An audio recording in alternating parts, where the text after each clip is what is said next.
Hi, everyone. Steve Westman. Welcome to a late night Beatles talk. I don't know, maybe do this for half an hour, 45 minutes. Welcome to this late night Beatles chat. I wanted really just to chat about what I used to what I used to do before the internet. I mean, I collected records starting back in the what was it, 1985, 86. I'm 50 years old this year. I was 12, 13 when I got my first record, but I mean, this is all before the internet. So, I mean, I didn't know what records to buy, what was out there. And without the sources we have today, like the Discogs and everything else, I mean, it's so much, it was so much more difficult than it ever was. Hi there. Nice to see you. Thanks for joining me. We got 3 so far. I just thought I would do this. It's fun. I live in Vancouver, Canada, so I mean it's 10:30 my time. Not sure where you guys live. Hi, Nick. How are you doing, Nick? How are you? I guess Nick is a huge fan of Billie Eilish, I believe, right, Nick? He went to her concert twice now, so I'm sure that was amazing. Hi, Carlos is back. Hi, Carlos. How are you? I decided I wanted to do this live stream, guys. 1:30 there. Oh my God, you guys are night owls. I'm in bed by probably midnight my time, but yeah, great to see you guys all. Thank you for joining me. If any of you want to jump in at some point, my link to the live stream is up there on I guess it's the first comment. But I just wanted to start off by saying I collected records. I'm going to get back to what I said. I started collecting records when I was 12 years old. Pretty much, I had no idea what I was looking for. And that brings back, I think, something. Hello there, vinyl, be a doll, sweetheart. Love that. That brings back sort of the tangibility of vinyl collecting, record collecting versus streaming. Now, here's a prime example. I'm going to show you guys. This is really precious to my heart. Okay. This is the very first record I ever purchased when I was 13 years old. Just some glare there, as you can see here. Beatles Revolver. Now, this is a mono edition. Okay. I bought this with my own money. I was 13 years old. 1985, 86. Had a $20 bill and went downtown Winnipeg, and it's minus 40 degrees there. And I mean, minus 40 degrees Celsius is actually the same as minus 40 degrees Fahrenheit. Exactly the same at that level. It was bloody cold. Took the bus. I think the bus was 25 cents back then. Now, man, I'm starting to sound like my dad again here. But that was what it was. And I went down, found this album. It was called Comic World in downtown Winnipeg at the time. Still have it in the original paper sleeve. And it's mono. I really want to touch the vinyl. I haven't, played it a few times. You can see it here. My very first record. Right here. So, I mean, that's the story, right? I mean, having actual tangible records and having stories to talk about. And I remember, I was on the bus looking at the album cover going, oh, wow, this is, love. I mean, Revolver is my favorite album cover.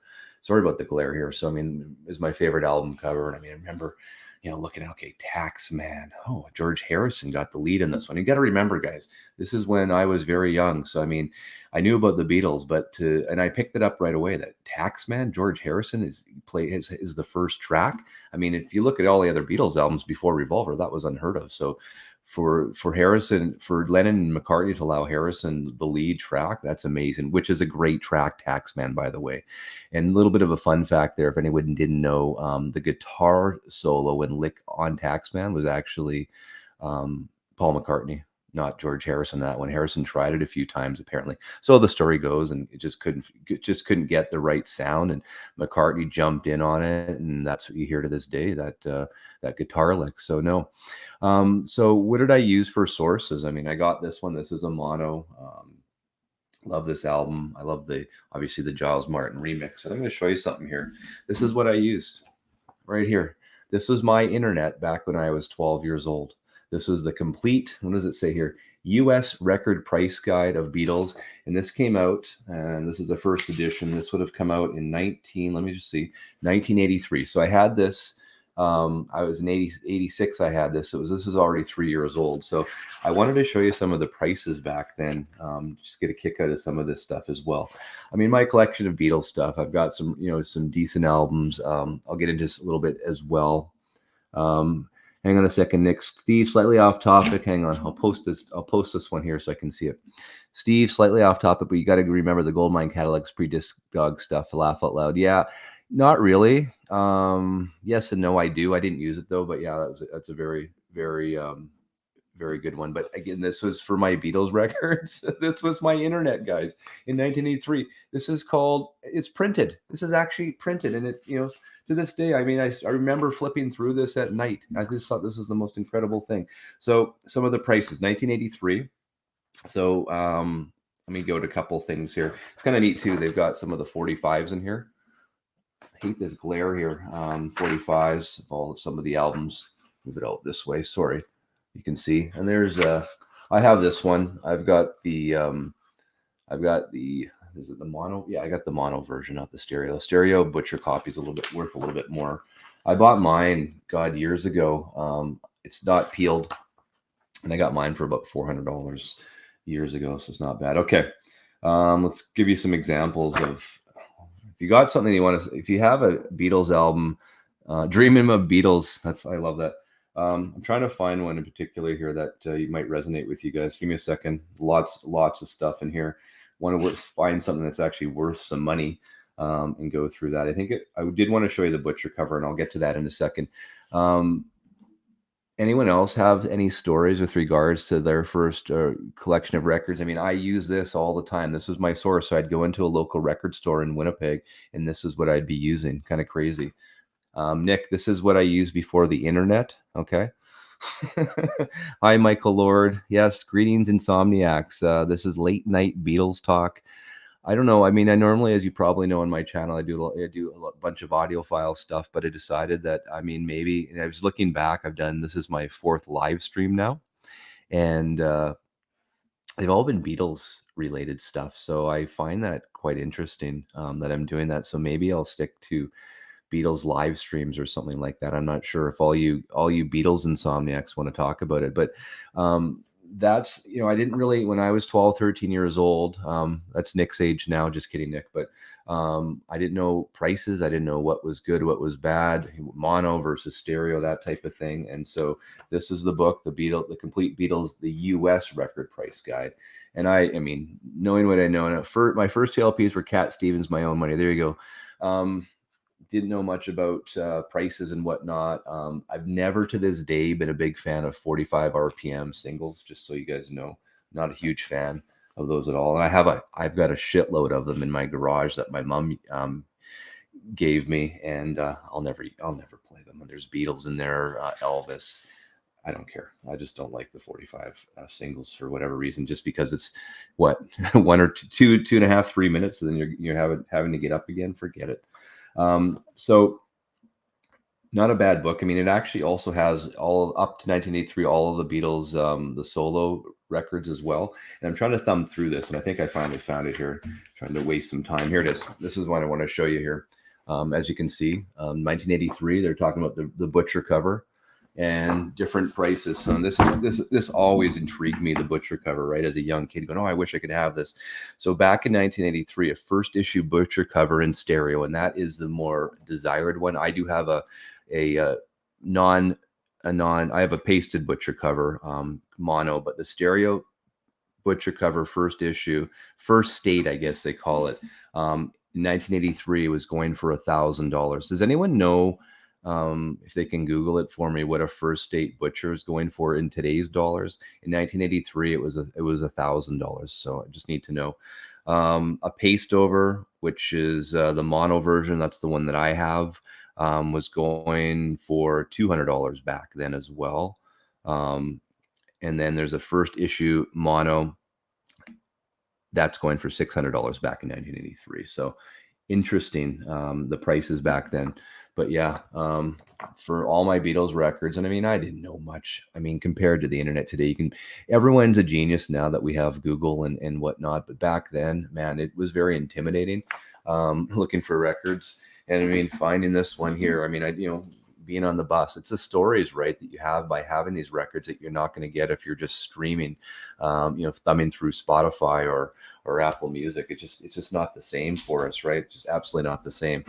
And then I would buy other books as well. I mean, who buys books these days? And I would remember staying up late at night when I was a kid, and oh man, the art of the Beatles, and looking at all the different artwork they had for all of their albums. And this is a wonderful book. I don't know when this was actually published, but I can tell you there if you care to know, doing the Beatles nerd thing. So this is 1984. So again, 83, 84, that was the time.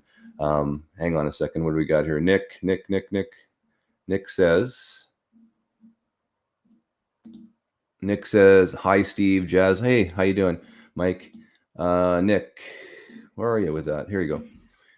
I sold a first state 20 years ago and got about $2,500, I believe. That's 20 years ago. Okay, cool. Hi, Steve. Cheers from Gibson. Hello. Mike, hello. I think, Mike, I saw your review of Kirsten's album today. And your whole, I don't know, go to the Jazz Bums. Mike and his Jazz Bums did a panel today on Kirsten Edkin's latest album, Shapes and Sound. That was the Audiophile by Kevin Gray. I did a review and interviewed her as well in the last couple of days. So again, as a kid, it's just interesting, right? You really get into the notes here, Sgt. Pepper, and trying to see if you can get, all this stuff. I mean, it was just fascinating for me. And that's how I learned everything about the Beatles, is exactly from these books. So I am aging myself, that's for sure. But yeah, it's one of those things. And then what's Michael Lord saying here? Any news or educated guess Apple repressed the, okay, so I've got the vinyl box right behind me here. That's a 2014. Any guesses? No.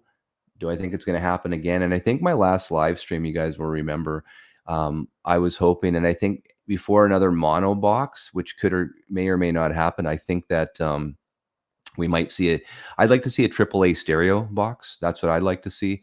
I've got all the Mobile Fidelity stereo albums. I didn't like the sound of those, and there's a rumor that they're not even from the original master tapes, and it could be a digital source. That's the conversation I had with Fremer, and other people that I won't name told me this as well. So I found that quite interesting. So I don't think the Beatles monobox anytime soon.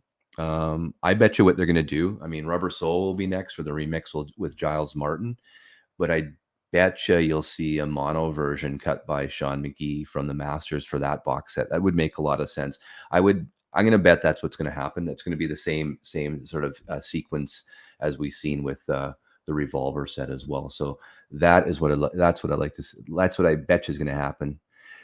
Dave's Records. You sound like you're in Canada, eh? Absolutely. I didn't even show you this, Dave. I mean, if you're Canadian, you'll know this. Tragically Hip, one of the biggest, I guess, probably one of the biggest bands Canada ever had that was never really big in the States for whatever reason. So the Hip are huge. Nick, I kind of doubted AAA box or even a mono issue box. I'd say a AAA stereo before a mono box. That's for sure. That's for sure. Newberry Comics, yeah. I've actually, I think I've ordered some stuff online from Newberry, Dave, in my time.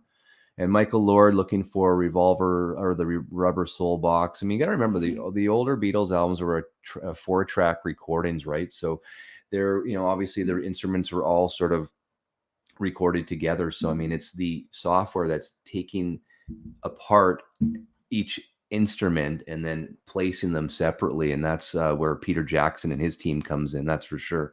Vinyl Archivist, how you doing? What do you have here?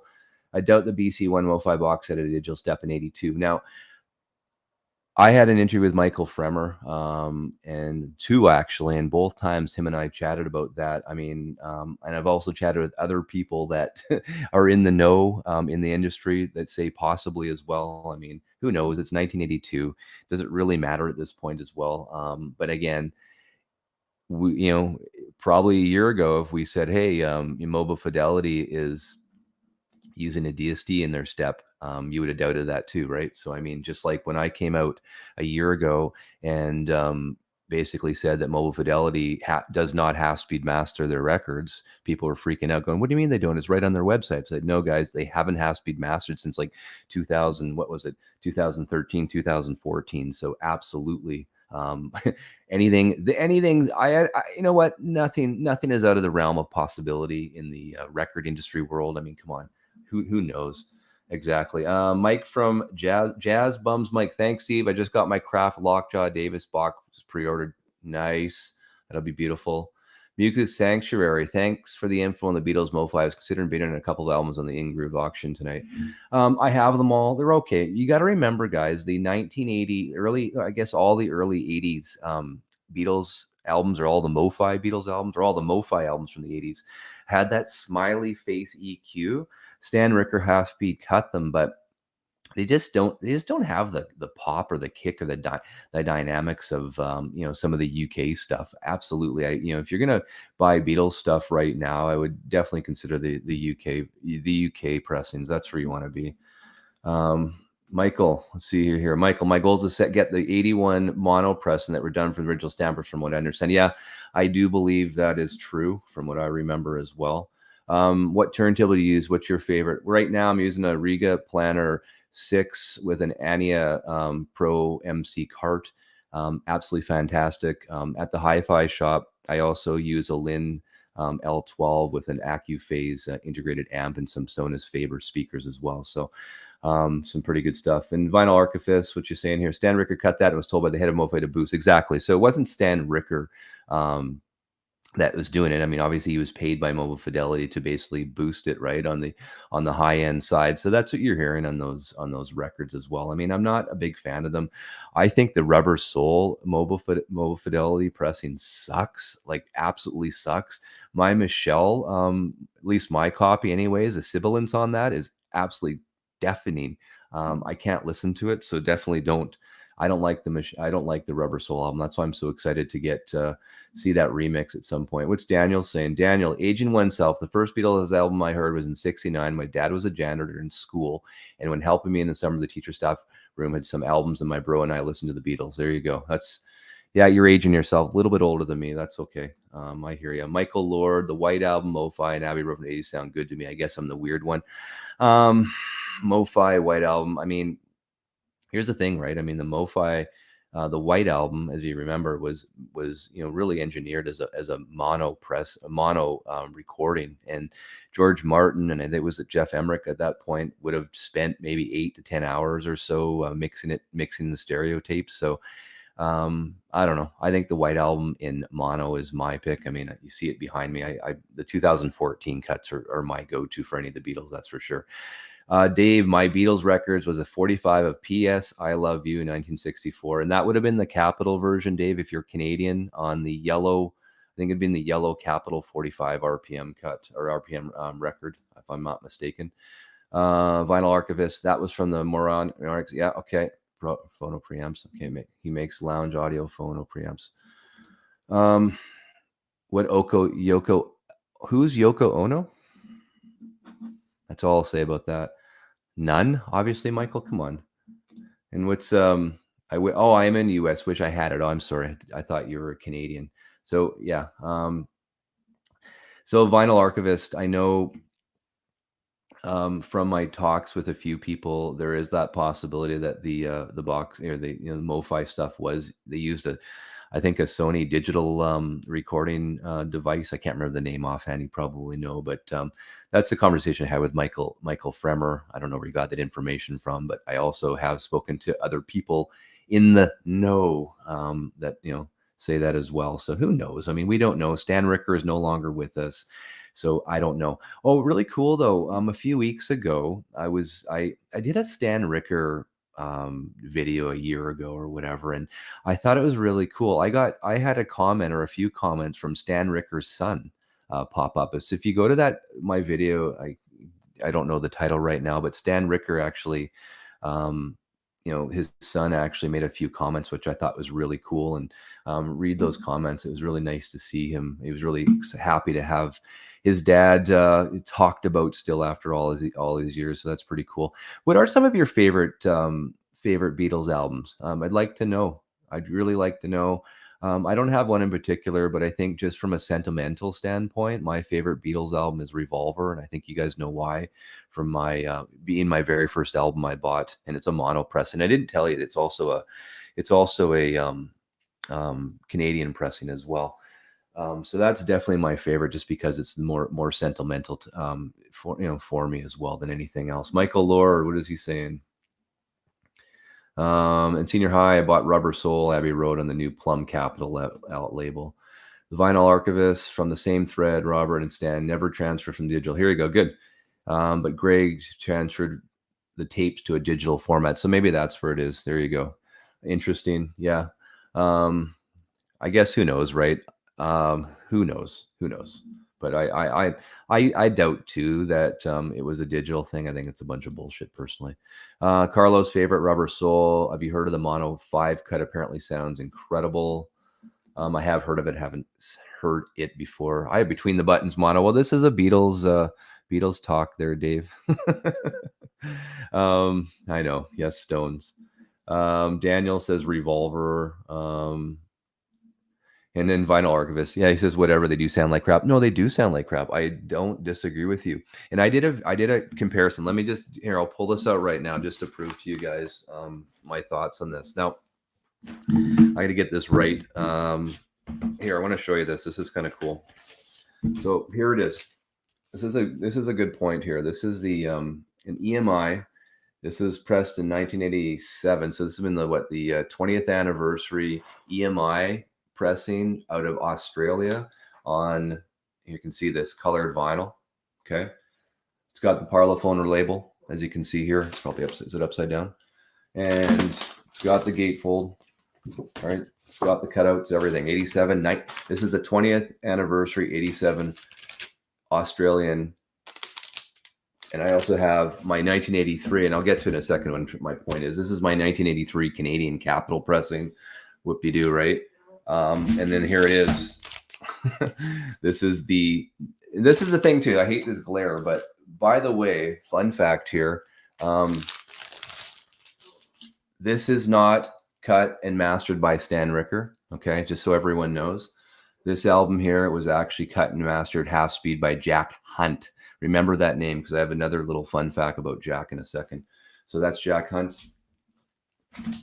So story behind this guy here is that does anyone know, and I'll get to in a second, there was an Australian audiophile show back in I think it was 1983, and it was a company called Audiophile that basically cut, I think it was like 1,000 albums or just under 1,000 albums. And so they cut these albums specifically for this audiophile show in Australia, and it was limited to 500. I could be wrong, but anyways, very rare today. It's probably going for about $2,500 an album. So this Australian one here, the 20th anniversary colored vinyl, getting back to the Audio 5 version that came out limited to 500, they used a second generation master tape to master that. A fellow by the name of Don Bartley mastered it and cut it to vinyl, limited to 500. So if you go on to Discogs, just punch up Sgt. Pepper Audio 5 and you'll see the prices. There's none available right now, but they're going anywhere from $2,000 to $2,500. And so what happened was EMI gave the same tape they gave the Audio 5 label for this label to cut this album as well, and it sounds absolutely fantastic. It really hits a home run if you compare it to the Mofi stereo version, which I think again has to be cut by Jack Hunt, not by Stan Ricker. Not great at all. But here's what it gets interesting. So if you're going to Discogs, you're looking for the best Sgt. Pepper. Some might say it's Audio 5, which I just mentioned. Some might even say it's this guy here. I mean, good bang for your buck. But there's the Nimbus cut as well. And what makes the Nimbus cut interesting is this. The mastering engineer was Jack Hunt. So I found that interesting as well. It was Jack Hunt. So yeah. But yeah, if you can ever find a copy of that Audio 5, and what is it saying here, Michael, the Nimbus cut is a different beast. It is a different beast. And it's just interesting that Jack Hunt, cut and mastered the Mofi, and then he cut and mastered the Nimbus. So I don't know, I guess he didn't have to worry about the Smiley EQ then. I think that's, in Vinyl Archivist, I think you'll agree with me, that's probably the big difference here between Hunt's cut of the Mofi and that of his Nimbus cut.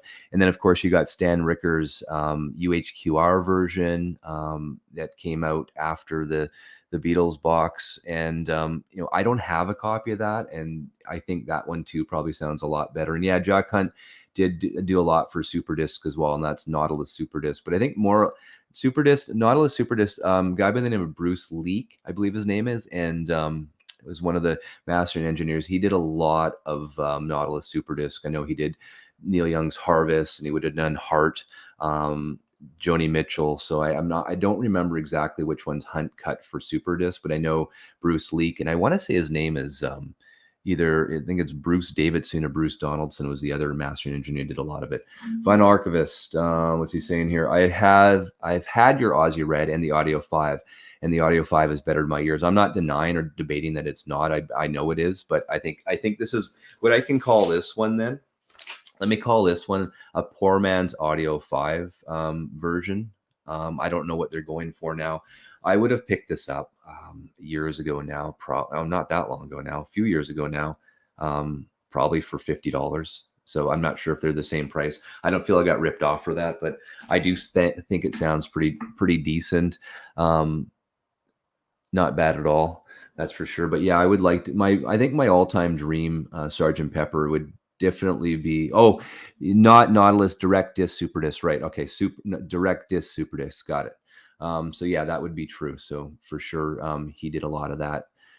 So Jack Hunt, and I'm not sure why he has speed mastered and cut the Sgt. Pepper album, and Stan Ricker didn't. But you got to remember, Mofi, the heads of Mofi wanted these mastering engineers who were being paid by Mofi to do the Smiley EQ. So all these albums from that era have that Smiley EQ. So I mean, some of the bottom end isn't as great. So who Jack Hunt? So if you're missing that one, Jack Hunt's a mastering engineer that did a lot of direct to disc, super disc mastering cuts, and he also cut the Nimbus Sgt. Pepper album, which I think would be probably, in Vinyl Archivist, you'll agree, if you have it, probably the second best sounding stereo version of Sgt. Pepper, probably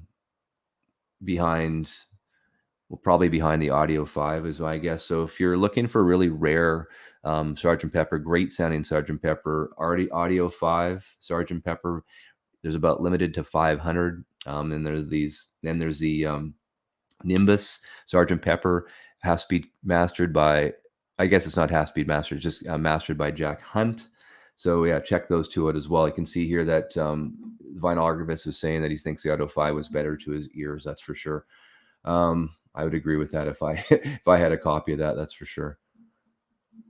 Anyone else in terms of like collecting records? I mean, if you're as old as me, like what UK 1-to-1 tube cut is amazing. I'm sure it is. A lot of those UK stuff is amazing. I mean, I honestly think if you guys have any, US Capitol Beatles records, throw them out. Absolutely throw them out. Someone's asking about what I think of the Fluence turntable. I mean, they're okay. They're just a really entry level. Fluence is a Canadian brand. They have the what is the Audiophile? Is it the blue cartridge? I've never played it before, but they retail for about $600 or $400 US. They're a good level entry table, nothing too exciting, but I mean, you're not breaking the bank with it. It's got a decent entry level cartridge, that's for sure. Jazz Bums Mike, what are you saying? I have the stereo Sgt. Pepper 1-1 from '82. How does that sound? Like, how do the mid sound in Paul's bass at the beginning of the Sgt. Pepper intro? I'm curious to know about that one. If you remember, if you've listened to it lately, if you're still watching. So no, I mean, that's the thing about when I was when I was collecting, man, I mean, without the internet, I mean, we're all geniuses now. We just have to plug in, go to Google and plug in what we're looking for. It's just Fluence is nuance. There you go. What was cut by Harry T. Moss? Are you asking me that, or like a Beatles album? Be more specific, maybe. Toss my Capitol Plum labels. Yeah, the Capitol Plum labels. Oh man. I have the Capitol Plum labels. I mean, a lot of my Beatles albums before I knew much about collecting Beatles albums, or shitty Capital Plum albums. I'll never listen to again, that's for sure. Carlos is saying the standalone 2014 monocut Sergeant Pepper is my grail. Again, yes, because they cut it from the masters. It's behind me by Sean McGee, and of course, it was basically recorded, basically as a mono recording, right? So it wasn't, and they mixed it stereo for, I think after that for 8 or 10 hours. So it didn't take a lot of time back in the. So that's sort of surprising. That was what, 1967. I mean, it was still really just a mono version. Stereo was just sort of coming into its own back then. So yeah. Um, what else is going on here? Anyone else favorite Beatles albums and why? Best sounding, or do you have like your most sentimental Beatles album or most expensive collected Beatles album? I mean, I'm curious to hear your thoughts there on what you have. Is anyone? No? Just different. I mean, as a Canadian, even today, we just don't. I mean, it's so expensive as a Canadian just buying stuff. I love Beatles for Sale in stereo. Interesting. Is that a joke, or are you actually serious about that? The only early Beatles album I prefer in stereo. Interesting. Okay. The Beatles for Sale in stereo. It's funny because growing up, because of being in Canada, the Beatles for Sale, it was it called Beatles 65 here in Canada, if anyone remembers that. So that was the one that I had the same track listing or a couple different ones, but they called it Beatles 65 in Canada for some reason. But so it always confused me too, not having the internet back then. I didn't realize for a long time that the UK pressings had different songs on what was it, Rubber Soul, than they did on the US or the Canadian pressing. So I was like a mind-blowing experience. Like, what? Different songs here? I didn't know that. But yeah, I mean, that's the thing, the benefit of the internet, and not these 1983 books any longer. But I love this thing. I mean, it's just funny to see the prices of these things, and they have gone up. I was mentioning $600 back in '83 is what a first butcher cover was going for back then. So that's I don't know if that's still a lot of money today, but not bad. Has anyone ever heard of the Beatles Rarities album? Does anyone have that? Sentimental Beatles Love Song was a gift to me. It's very dear to me. Here we go. Oh, that's nice. I like that. There you go. That's lovely. Anyone else? Favorite is White Album as a kid. The only Beatles Mofi album I have. Okay, great. And then Dave here, what are you saying, Dave? How about the Past Masters? I mean, again, the Past Masters mono is in that box behind me, and I will be 100% honest with you guys. I've had that box for years. I've never opened up the Past Masters before, just to say. Nick has got the Rarities record. There you go. The Rarities is neat. When it first came out, I want to say that was probably early 80s. I mean, that had different. I think that's where you can actually hear the Penny Lane in actual stereo on that album, if I'm not mistaken. I don't know, Nick, if you have it there, you can pull it out and let me know. I believe I have it somewhere in my collection. I haven't listened to it in years, but I like that album just because it had some different. I think it had the Love Me Do with I think it had Ringo's drums on that one, if I'm not mistaken. But here's one thing I learned when I was speaking with Sean McGee. Now, the Beatles mono, we know, and we're always talking about it, it's cut AAA. It's actually not cut 100% AAA. They used Ingroove as hang on, what's this here? Ingrooves has the Rarities in his auction tomorrow. Those aren't going for very much. I mean, that shouldn't be going for that much. I mean, but that's an interesting little album. If you're a Beatles fan, you want just a neat little album of different music that wasn't on the albums at the time. Pick up the Rarities, is not bad. Anyways, going back to the 2014 cut, it's not 100% AAA. They Love Me Do from the Please Please Me album was actually taken from a digital source. So I found that interesting talking to Sean McGee. And I think he said it was taken from an Australian cut. It was taken from an Australian recording or something like that. You'd have to go back to my Sean McGee interview, because he does say there. So he definitely wasn't 100% AAA on the Beatles mono. Love Me Do was a digitally mastered recording to vinyl, which is found very interesting as well. Horzu, yeah. So the Horzu magical, and I have that too. And actually, I was trying to look for it in my collection, and I'm too embarrassed to say I couldn't find it. I'll have to look again. But the Horzu, I'll put that up for Robert here. Horzu, I think, was an old mail order record company in Europe years ago. And Horzu, I think, the Magical Mystery Tour that they released, and there's two or three different pressings of the Horzu Magical Mystery Tour, and you got to be careful on which one to get. The one that I own and I believe is the best one is the one that was released in 1973, and that's the one where it has, you know, the Penny Lane in actual stereo. I mean, if you listen to the Magical Mystery, like the Capitol version of that, what a piece of shit that is. I will never listen to the Magical Mystery Tour Capitol version again. I don't even know what generation tapes they used to cut that to vinyl, but it's just awful. Absolutely awful pressing, that's for sure. Saw here Michael Lord. I think the new Revolver stereo mix is better than the original stereo mix. Am I alone? Well, no, of course it's better than the old one. The old stereo mix was very muddy. The instruments were not separated, and that was the big thing about the new stereo mix. The new software that, you know, Giles used with Peter Jackson separated all the instruments and made it the way it probably sounded in the studio. So it definitely, some people like it. I mean, that, I think a couple of areas of Revolver, like Ringo's cowbell, is drowned out a little bit, and that's probably due to the mixing software. But there's little nuances here or there that some people don't like. But me personally, growing up with both a mono and original stereo mix, I definitely like the Giles Martin mix a lot better. It just is more. It's a lot more clear, a lot more clarity, a lot more dynamic. You really pick up on Paul's bass more as well. Hang on here. Mazzy does have a great Beatles collection, that's for sure. Steve, any idea how the yellow Canadian pressing of Seabat sounds? I have no idea, sorry. Don't sugarcoat it, Steve. Tell me how you feel. That's hilarious. Alan Parsons, I have that. I've got the whole box set. I did a video on the recent box set that came out, gosh, about a month ago. So I love Alan Parsons. If you're not a big fan of Alan Parsons, check it out. I mean, I wouldn't say underrated, but I think should get more credit than he gets. That's for sure. That's what I think, anyways. Where was I going with this?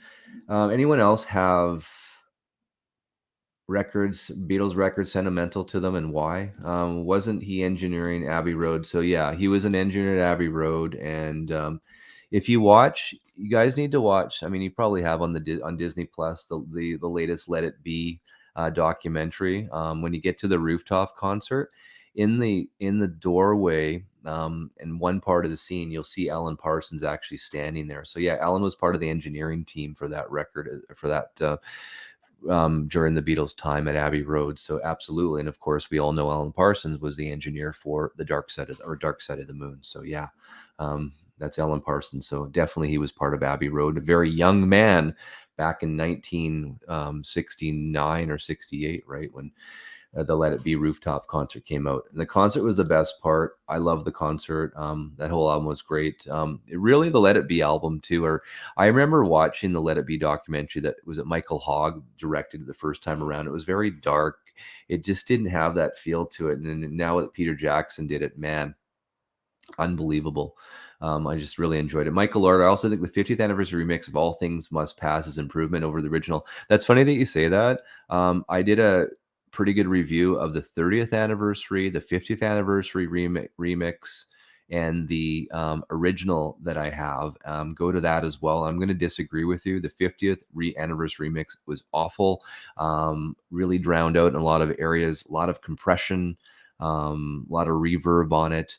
My go-to copy is the 30th anniversary mastered, which George Harrison was, and he was still alive. He had passed away just after that was released, and so he had approved that, and that is my go-to if I'm listening to All Things Must Pass. It's the 30th anniversary mastered and basically authorized by George Harrison. Nick is saying, I love my Mono Capital Rubber Soul, one of my first records when I got into collecting. Sound wise isn't the best, but means a lot to me. That's the thing. These old 4-track recordings don't sound great, but I mean, exactly right. I mean, it's one of your first records. That's absolutely right. Here's Mike. He started buying Beatles records because of Rachel, mostly 70s and 80s UK stereo pressings is what he's been picking up. Yeah, not bad. I think it's the 82, 83. And I'll tell you an interesting story. I had Tom Port on. He's from Better Records, and he will take like 100 records of the same album and play them and basically find the best one and sell that to you for an increased amount of money. So I ended up buying the Help album off of him. So I tracked down the Matrix number, and the one that he sold me, and I won't tell you the price, but it wasn't astronomical, but it wasn't cheap. Was from, I think it was from, yeah, it was from the 80, yeah, it was from the Blue Box. So it was that 84. I think it was the 84 pressing Blue Box, and it sounds dynamite. It really does sound dynamite. For that era of recording, it was the Beatles Help album. So yeah, the Blue Boxes sound pretty good. That's for sure. Oh, please, Steve, tell me. What am I supposed to tell you? I'm telling you, Mike. I love the Blue Box. Anyways, the Help album that I do have does sound great. Yeah. What is the best sounding version of the White Album? If you look behind me, my go-to for a lot of the Beatles albums, and I've listened to a lot of different cuts over the years, is the 2014 mono cut that you see behind me. All-time best, in my opinion. You got to remember, it was. I like the Red and Blue albums. There you go. You got to remember, Sgt. Pepper, White Album was all recorded, mixed mono, and then they did a stereo mix after the fact. So it was an afterthought. It's only Abbey Road and Let It Be, right, that were actually mixed in stereo. So yeah. 2014 mono box behind me is AAA mono, all in mono from the original Mono Masters. Cut by Sean McGee from Abbey Road Studios, and that they used it was Optimal back then. That's the vinyl company that was used. And someone's agreeing. Oh, Daniel, hi Daniel, how are you? You're green with Dave. You like the Red and Blue, excellent. AAA. What's this here? What about CDs? Any phase of Beatles CDs? Geez. I remember, actually, if you guys remember, 1987, George Martin was commissioned to do all the remastering of the Beatles catalog to CD back in 87. And I remember buying a few, and I was very underwhelmed by the sound of it back then. I mean, my system was not what it is today. So I picked up on that, and I, comparing it to my vinyl records of the same, I really felt the 87 George Martin CDs were not very well mastered. Or I don't know if he used the original tapes for the CDs. I bet you he didn't.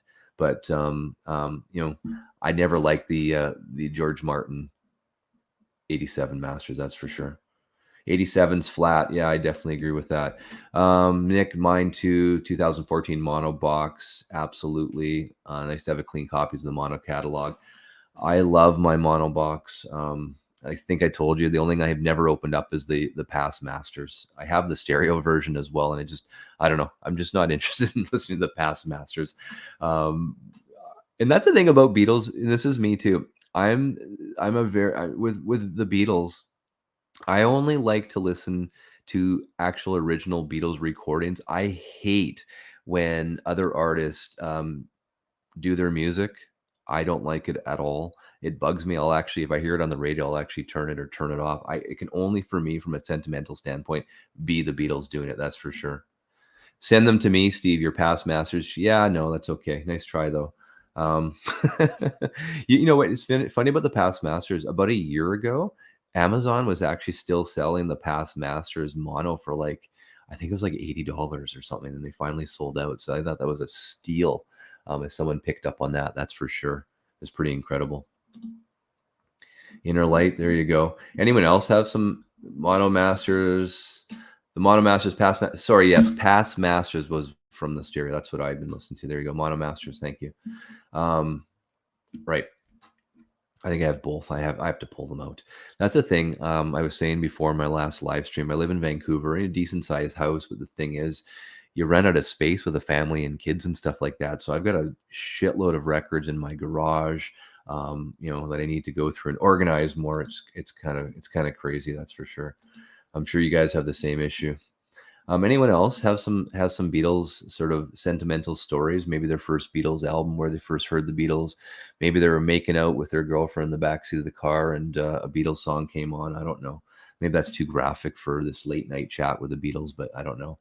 Um, Vinyl, be a sweet doll, sweetheart. Yeah, I snagged a Mono Masters from Amazon. How much did you snag it for? Was I right? Was it $80 or something like that? Probably. Michael Tedder, I walked into the Mono Masters at my local shop and shocked. Exactly. How much did you pay for it? I'm curious to know. My records, Nick, my records are holding up part of my house at this point. Holding up part of my house. Yeah, exactly. So you have too many. And that's the thing too, right? When does it enough become enough in terms of the records? 75? Yeah, I thought it was only $80. Interesting. I'll laugh out loud while my guitar gently weeps.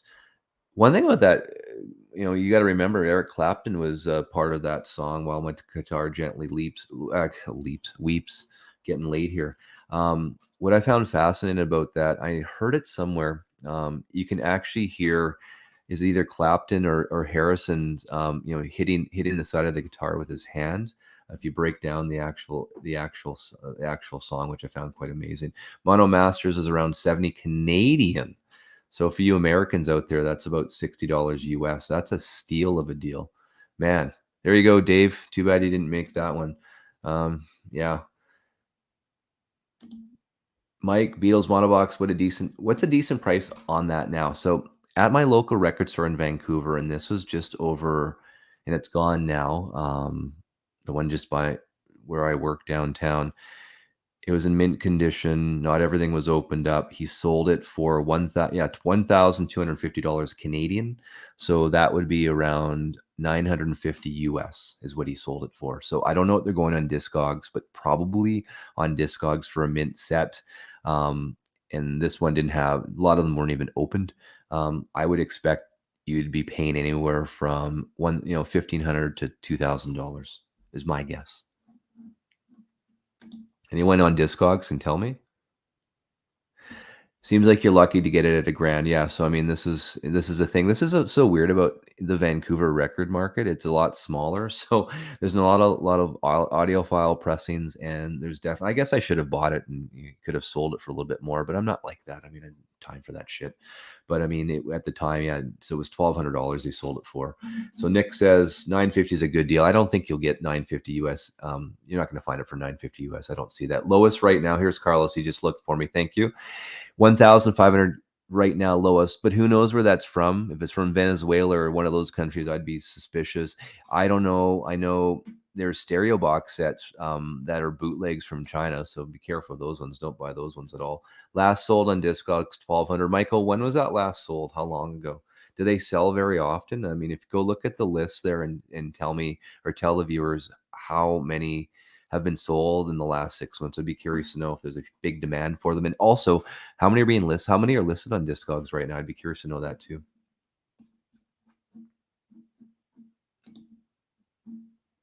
Dave only has 400. So it's easy to maintain that. I'm sure you'll move up from 400 eventually, that's for sure.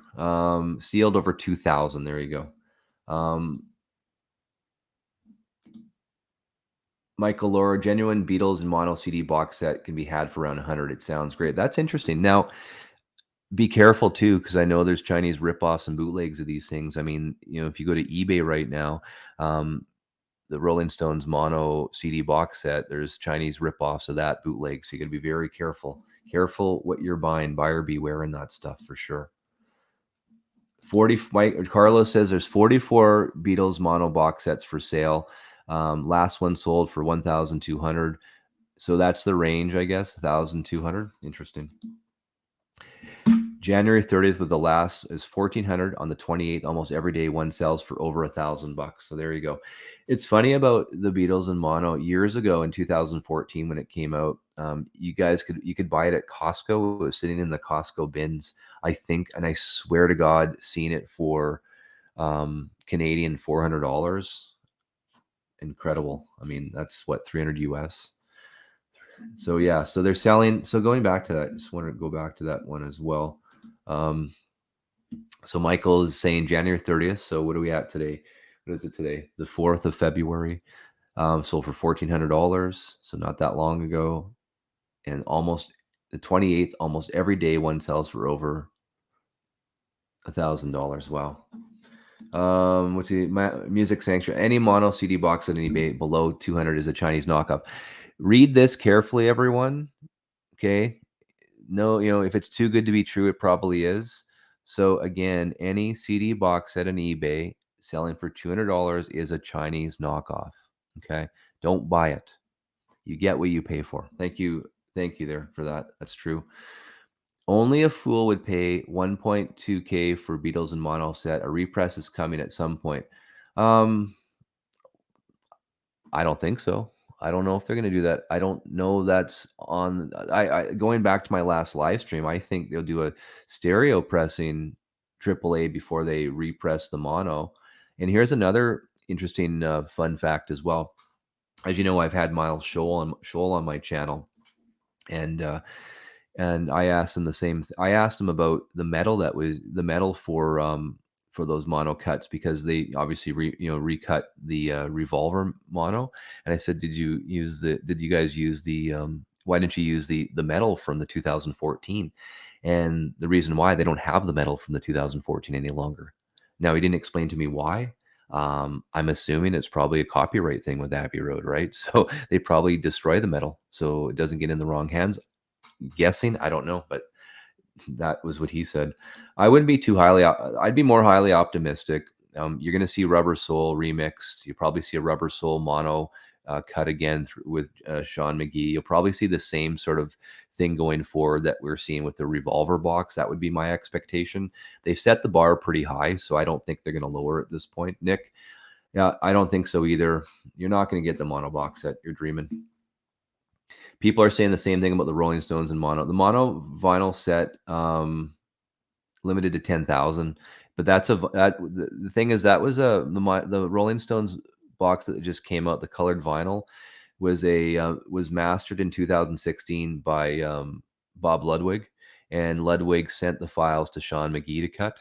So, and then of course Sean McGee recut them for the 2022 set. So. They might go up, but there's limited to 10,000. So it just depends. I'm not a huge Rolling Stones fan. I'm not going to buy that set. What about the Let It Be Naked? Think they'll repress that? I'm looking at it right now. I had Let It Be Naked on my wall. I bought it when it came out. I'm looking at it right now. I've got the price tag still on it. I bought it for $14.99. What are those going for right now? I'd be curious to know. No, they're not going to do the Let It Be Naked again. I don't believe they're going to. I just don't see it.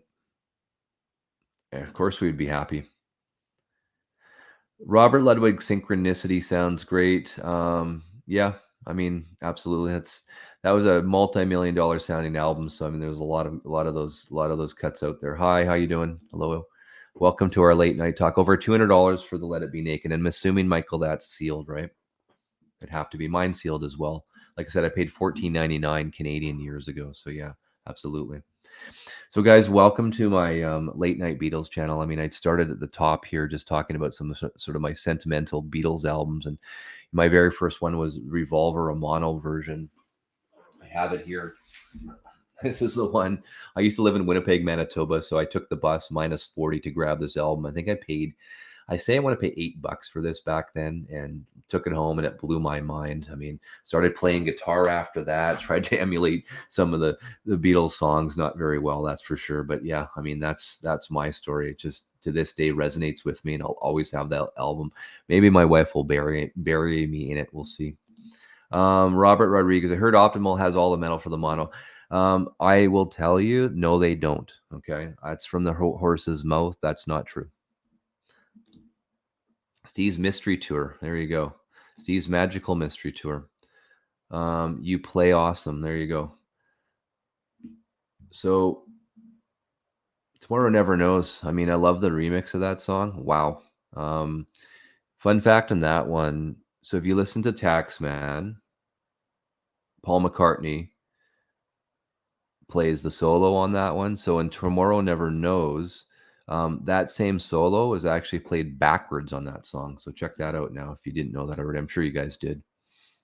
Zachamania got into the Beatles a little bit when he was 9, and the Nike used "Revolution" in an ad. One of the worst, one of my least favorite songs, probably of any Beatles song, is on the White Album, and that, of course, is Revolution number 9. I can't stand that album, or stand that song. It reminds me of the Two Versions album that Yoko and John did, that same sort of um, experimental stuff. Oh, yeah, no, thank you. I'm surprised it made it to the album, but it did. There you go. Michael Tedder, have you listened to the I Am Sam soundtrack? Though it's a really good Beatles cover album. No, I haven't, because I don't like cover albums. Yellow Submarine, not one of my favorite. In terms of the song or the album, I hate the song. When I was a kid in the mid 80s, my dad gave me a cheap record player and a few records. Abbey Road was one of those favorites, been a fave ever since. Yeah, Abbey Road. Think about this, right? You got side 2, you got the medley. I mean, that just blew my mind. The very first time I heard that, absolutely blew my mind. Incredible. The Love album, not a big fan of the remix of the Love album, or all the putting it all together. And that's one thing, I want to get to Vegas and watch that Love show, though. Mike Coffey, I have the Beatles CD box set, a bit digital, but it sounds good. There you go. Hi, Harry. The Love album is great. I've listened to it once. I can't. That's all I can say. Second side was movie music. George going all strings. Yeah, interesting. Harry, what's your favorite Beatles album? I'm sure you've got a lot in your collection. Tell us what your favorite one and why that is, if you can. Revolution, Lady Madonna, Hey Jude should have been included in the original releases, the White Album. Is that amazing, though, right? I was thinking about that the other day, too, that some of those songs, think about it, like Paperback Writer was never, should have probably been on the I guess it would have been on the Revolver album. I mean, they probably should have put Paperback Writer on there instead of Yellow Submarine, in my opinion. It's amazing the amount of work the Beatles did that aren't on albums or on these singles. You wouldn't see that today. I mean, it's incredible. Like Hey Jude isn't on an album. Think about that. Crazy.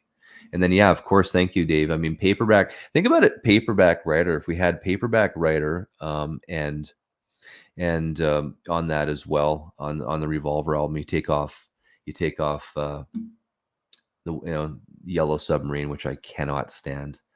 And I'm not bashing Ringo, and I will say again, Ringo is an incredible drummer. If you just really listen to his drumming, he really keeps the band in check. And I mean, you got to think about it too. He's behind, 3 of the most incredible songwriters we've ever seen in the pop rock realm. So I mean, yeah, he held his own quite well. So Day Tripper, Paperback Writer, that'd be a pretty cool to have that on the Revolver album. That's for sure. Michael Tedder, I agree 100%. Side 2 of Abbey Road is special. Absolutely. That's cool too, right? In the very last song of the end, we had all 4 Beatles do the guitar licks. Now, I can't remember what order it went in for the guitar licks. Maybe someone can look it up or put it on there. But also, too, it's the only time that Ringo Starr ever did a drum solo on any Beatles record. Pretty cool. And I love that. Love it.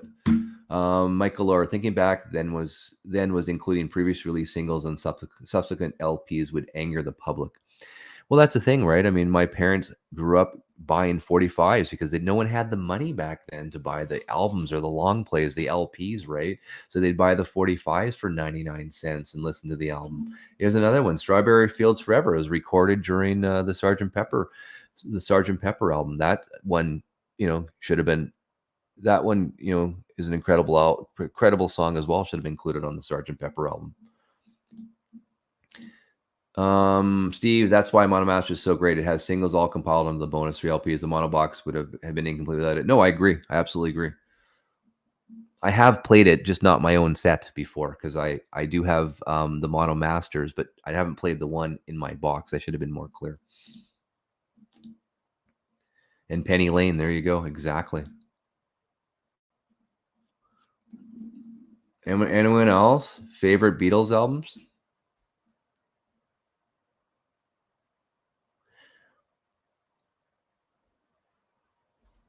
I was wanting to see what Harry's favorite Beatles album of all time was. There you go. Michael, hang on. What's Michael saying? I do love how the Stones still copy the Beatles down to the bonus discs on their box set. LOL. That's yeah, it's pretty funny. Um, well, you got to remember, right? One of the big reasons why the Beatles broke up was because of Alan Klein, who was managing the Rolling Stones. I mean, John Lennon, George Harrison, Ringo Starr saw what Klein was supposedly doing for the Rolling Stones, and Mick and the boys said, "Hey, man, you should check this guy out." Of course, we know that Paul McCartney wanted to go with the Eastmans, who were a very his Linda Eastman's family, very reputable law firm in New York, and I guess the rest is history. Majority ruled. They went with Alan Klein. They went with Alan Klein. Klein picked up Spector to produce produce the Let It Be album after it was recorded. I mean, initially, George Harrison produced the Let It Be album. Harry, here we go. I put it up. Harry. All right. So those are his two favorite albums. I would have to say from those two, Rubber Soul would be my take. Yoko, the biggest reason for the split, who knows? We weren't there. I think management had a lot to do with it in the end. I mean, Alan Klein in the beginning did a lot of great things for the Beatles. I mean, you got to remember at that point when they got Alan Klein, you know, their finances, Apple, everything was in sort of chaos. So Alan Klein came in, cleaned up the catalog, and you guys will remember, depends how old you are, they came out with the 19, the double LP, the red double LP and the blue LP, the 1963 to what was it, 66, and then the 67 to 70, I think it was, right? And those sold multi-millions, and that's what really got some bank back into the accounts of the four Beatles. So Alan Klein is definitely responsible for bringing money back to Beatles at that point. Of course, he did things and probably took a lot more from them than he should, but definitely at that point, releasing those two albums that were at the time, I think, multi-million-dollar sellers. So it did quite well. Here we go. I wish I had the mono box. I have the digital copy of their catalog on the green Apple USB drive. Sounds okay, but I'd rather have vinyl. I agree. Rubber Soul, the writing, the production, the playing. Yeah, the great. So that's where Klein came in. That was his sort of claim to fame, was getting the Beatles. Well, not just that. I mean, he was responsible for Let It Be and bringing Phil Spector into that whole wall of sound crap and getting back to Let It Be Naked. Someone mentioned that before. I mean, that's why we had the Let It Be Naked release, so you could hear it the way it should have been recorded and played. Anthology. I have all the anthology. I love that stuff. Absolutely. I actually have the info. I don't have I actually have it when it first came out. I have the DVDs somewhere. I think they're up there. I can't see them, but I got the DVDs anthology, and I've got all the CDs anthology. Some great stuff as well. Mike Coffee, what are you saying about that? I heard the red LP and the blue LP happened cause someone made a bootleg, and that's why it happened. The blue and red double LPs. I don't know about that. I don't think so. Look back, I do believe that Klein was responsible for releasing those. That's how the Beatles sort of got back in the black. They were pretty much in the red financially at that point when Klein came in, so that helped him sort of pay some of the bills. I have all of, yeah, I want to, now you have me thinking maybe I need to buy anthology all in vinyl. That's probably too expensive. Still crazy to think. And that's a thing. That's a really good point, right? I mean, this is it's not really 8 years. I mean, let's sort of move back. What is the history, the timeline? Probably 1955, right? When they first got together. Hello, the real Jackson. All the way to not even 1970. It was 1969, pretty much it, right? Yeah.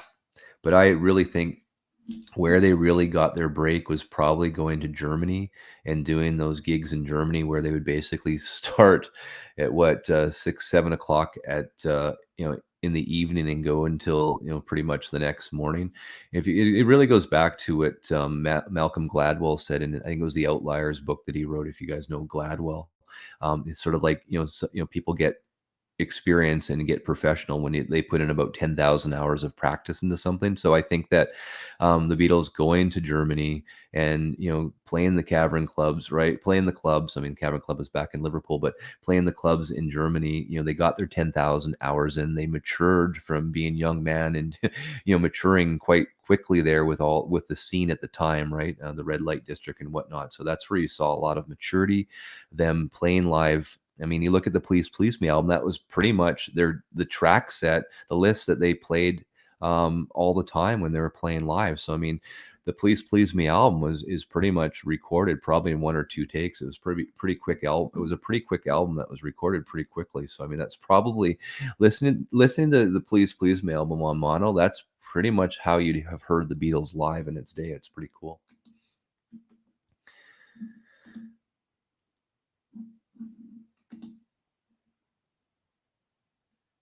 Yes, that was a brilliant story by Gladwell. I think it was The Outliers. I have all of his books, man. Everything sort of meshes into the other, but he did actually reference Mike. He did actually reference the Beatles in that, I do believe.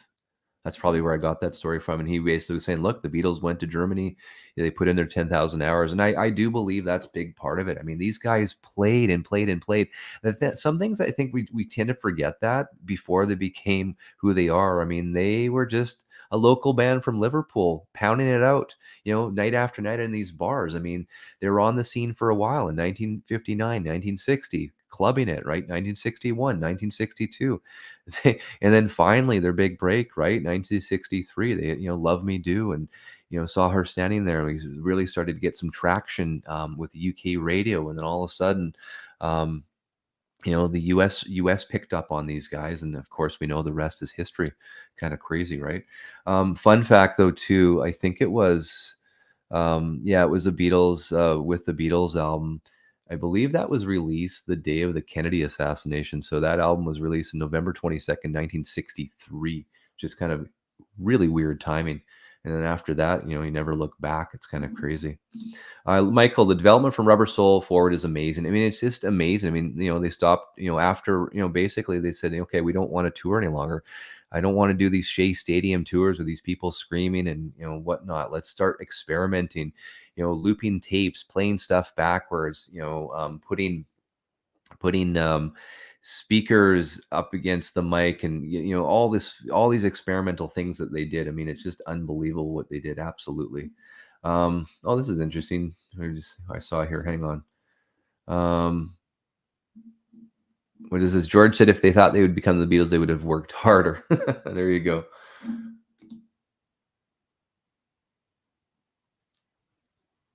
I saw something here. Sorry, I think I lost it. Oh, here, Dave. What's he saying here?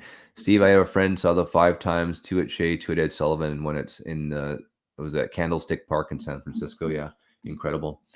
Guys, you know what? It's getting late already. We've done this for an hour. This is my late night Beatles talk. I think this was a blast. I really appreciate it. Having a lot of fun with this. I was saying before, I might just stick to my streams being Beatles stuff and come up with some different topics. I was just driving my daughter home from work. I'm like, I want to get on there. Everyone's sleeping at home now. I'm like, I'm going to get on here and start talking Beatles. I haven't done that for a while. So anyways, guys, have a wonderful night. It was nice chatting with you. If you're still up, spin some Beatles tonight. It's going to be a great one. We'll talk to you again. Bye-bye.